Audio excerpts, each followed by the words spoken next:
Hello mga ka-Onyx! Welcome to my YouTube channel. So, it's me again, Bobby Onyx. And I'm just selling kangkong chips. Ayan. It's a kangkong chips made from Bicol. Wala niyan dito sa Bicol kasi. So, I just create this through the inspirations of Josh, the kangkong master chip from Cavite. So, maraming food expo dito sa Bicol na wala ang ganitong yung kangkong chips. So, most of the food expo here is yung pili nuts, peanut butter. So, iba naman to, it's kangkong chips. So, made from kangkong leaves. So yan, tikman natin. Pwede mo siyang isawsaw. Ito yung kangkong leaves, oh. So na-inspire ako kay Joss gumawa nitong kangkong chips.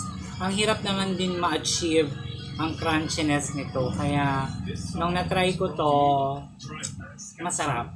Okay? So pwede nyo siya isawsaw sa suka, pwedeng ketchup, pwede ring mayonnaise or anything na pwede nyong isawsaw dito. Pero para sa akin yung suka, ito yung suka. So try natin, ha? The kangkong chips from Bicol by Bobby Onyx.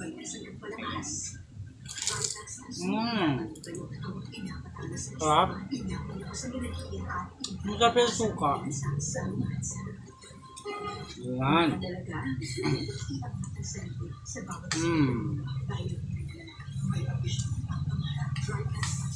Sarap. Crunchy. Pwede naman natin siya isawsaw sa mayonnaise. Lagyan natin ng mayonnaise. Mayo. Yan. Ito mayonnaise.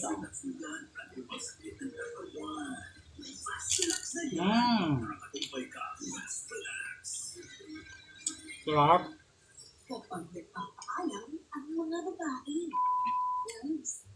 Try nyo mga ka-Onyx. Ang sarap talaga. Pwede rin sa ketchup. Pwede rin sa ketchup. Pag nakilala nyo po ako si Bobby Onyx. Gumagawa ng kangkong chips sa Bicol. Ayan. Ito. Ketchup.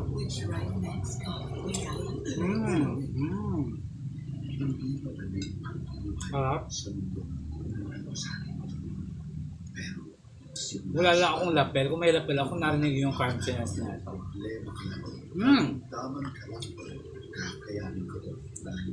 So one thing more, ang pinakamaganda rito sa kangkong, nakalagay dito kasi equal to milk and banana and orange.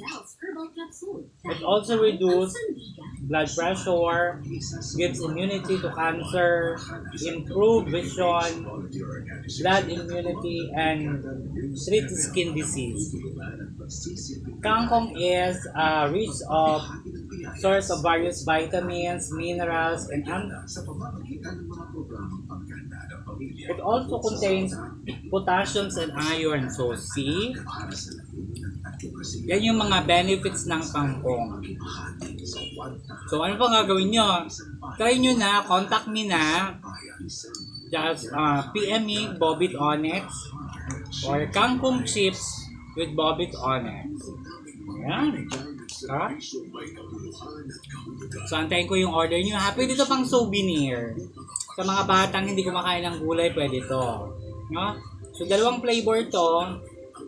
Isang classic at isang spicy. Okay? Meron din tayong available na kamote chips. Kaya kung gusto yung kamote, pwede rin po yun. Okay? Mayaman din yun sa vitamins. Okay? So mga ka-Onyx, ayan ang aking product. Kangkong chips ni Bobby Onyx sa Bicol. Okay? So inspired by Joss. Maraming salamat, Joss. So ikaw ang nagpasimulo ng kangkong. Pwede pala yan. So na-try ko siya. Maganda, masarap.